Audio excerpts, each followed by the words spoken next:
Hey everyone, welcome back to the channel. If you've ever sent an email in Outlook and couldn't find your own replies later, this video is for you. Today, I'll show you exactly how to make Outlook display your replies within each email conversation, keeping your inbox cleaner, your threads organized, and your mind at ease. Let's get started. First, open your web browser and head over to the official Outlook 365 login page. Click Sign In, then enter your Outlook email and password.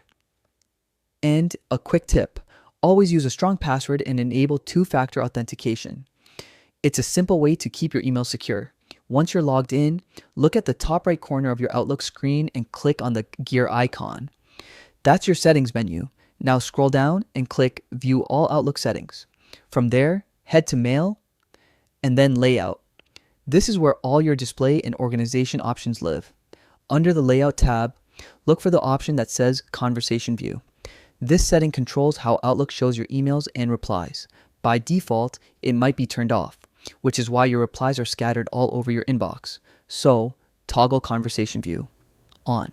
You'll also see options like Show Messages arranged by conversation or Show Messages in the newest or oldest order.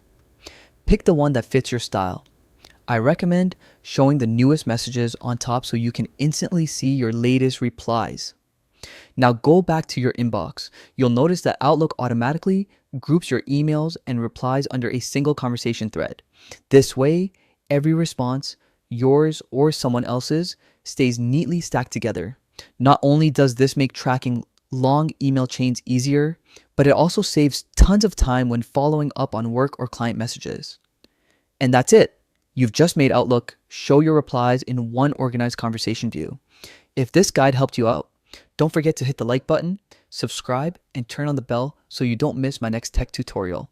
Thanks for watching, and I'll see you in the next one.